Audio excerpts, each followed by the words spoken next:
So if we're talking about roots, I identified as a potted plant for majority of my life.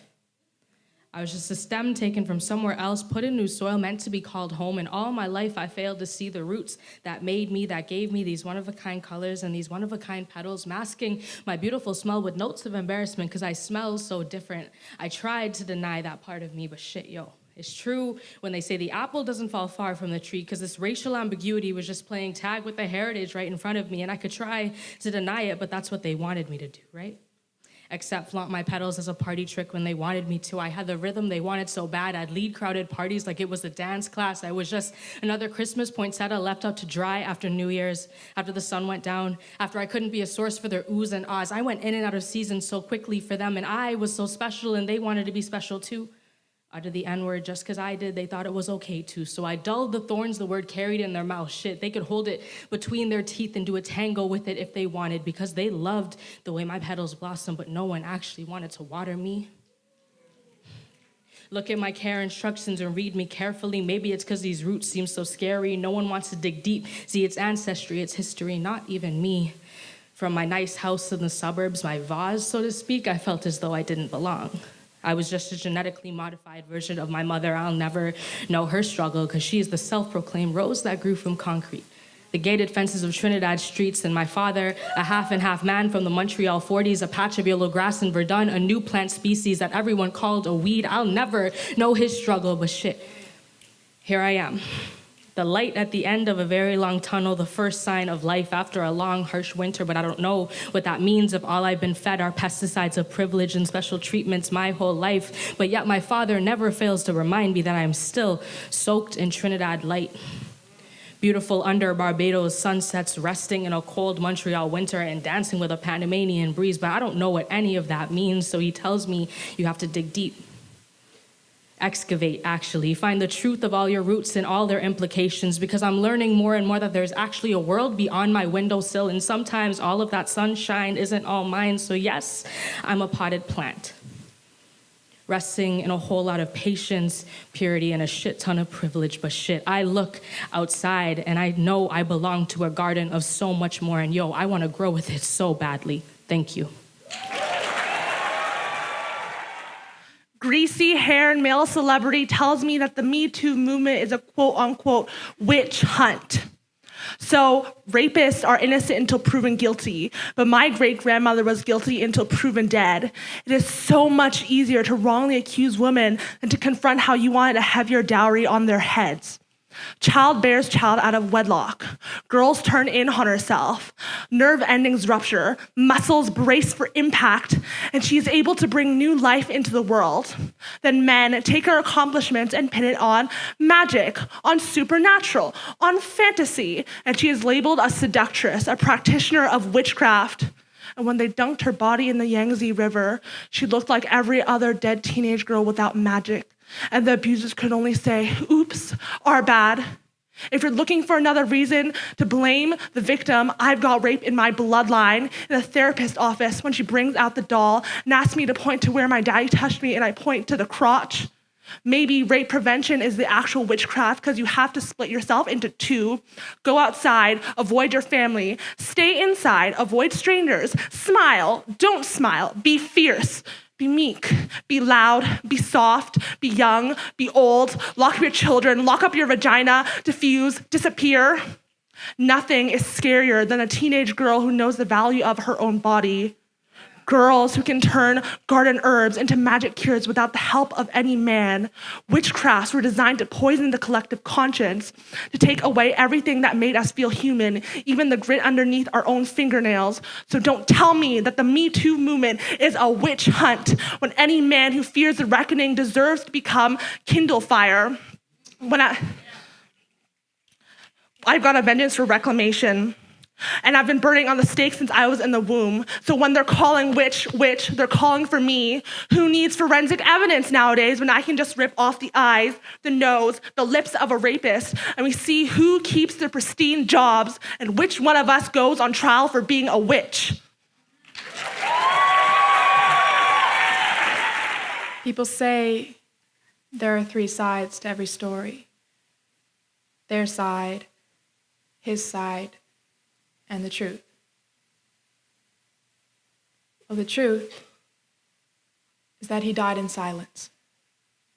There was no sad song, no montage of the best and worst and biggest moments of his life. No reaper standing by, no boat ready to be set on fire and then free. No rituals of any kind. Just him, alone, far enough away from traffic, from homes, from parents and children and people. No one else heard anything either. I wonder what the last thing he saw was.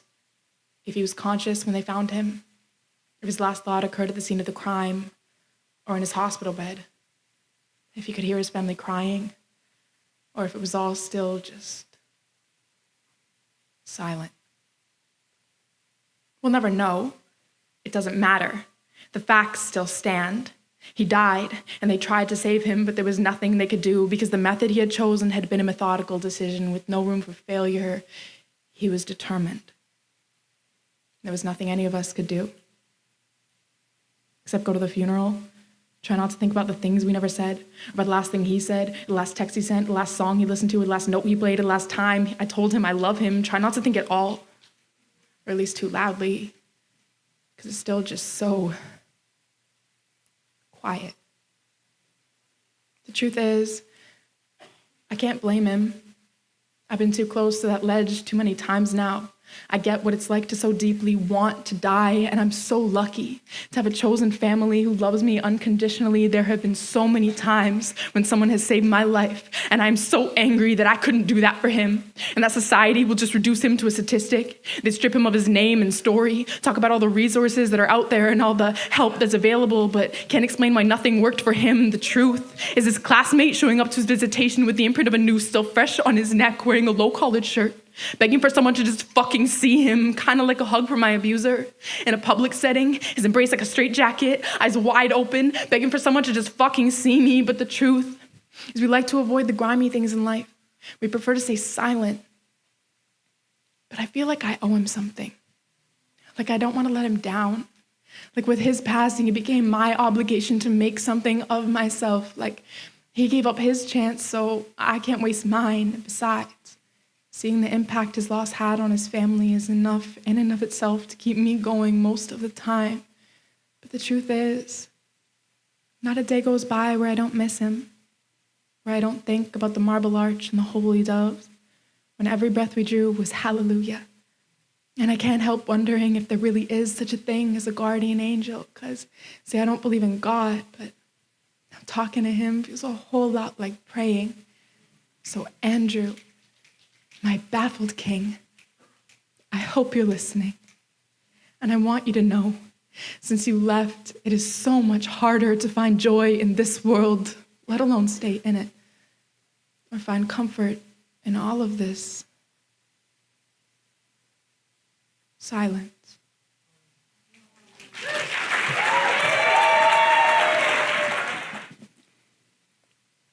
I think it's time I pay my respects to the bones I stand on in the name of poetry. Freddie Gray, April 2015, Michael Brown, August 2014, Eric Gardner, July 2014. Saying all of these names is starting to sound like a seance. Maybe I'm conjuring up the spirit of my best poem by spitting out dead names like they're my own. Have I said enough names to get a 10 yet? Have I granted you with enough dead bodies to sound poetic? It's funny how we use dead bodies as a metaphor at our own convenience. I bet you if we could speak at any of their funerals, we would have turned a eulogy into a poetry slam. I would have forced grieving families to snap in celebration of an innocent death because it created great poetry. This funeral is just a skeleton in a closet behind the walls of my teeth, ready to be used as a headliner at any given party or a third round poem at any given slam. Who dies to be a button poetry party trick? A shitty poet's best line written in guilty blood, all in the name of poetic victory. I call it poetic injustice to feed on rotten corpse and flesh in the name of storytelling, snapping your fingers ritualistically to the sounds of casket-bound bodies. This kind of approach sounds more like cannibalism than it does activism. Poets speak with wounded tongues like the bullet hit you yourself, like you're a medium and not a mortal. So selfish, tell me, How do you think the mothers of these men feel when you use their names as game plans and literary playing fields? Tell me how it feels to fulfill your ego in the name of dead and innocent. And I think I can answer that question myself. Because I've said Mike Brown's name on a nickname basis like I knew him myself. I've personified him so damn well, like I've shared a couple black man handshakes like I knew the brother myself. And shit, if it made for a better poem, maybe I would have laid side by side with rotting corpse in the casket myself. It's dark in here. Not as poetic as I imagined. Maggots don't crawl through your spine like bullets do. Sounds of gunshots don't keep ringing in the afterlife like poets say. And maybe they do, and no, maybe they don't. How would we know if we've never felt barrel against skull and bullet against brain ourselves? These slams feel like placebo effects. These slams feel like celebrations of death. I see frantic reactions to great punchlines, and it just looks like we're dancing on their graves. And who am I to speak? Look at all the names I said to get my 10 thank you for your sacrifice, like Jesus Christ. Because we know dead bodies are much easier to crucify, but I remember on February 27th, 2012, when Trayvon Martin's face lit in news outlets, I swear I felt the bullet myself through his chest and out my tongue into one of my favorite poems. So even I can't help but say something.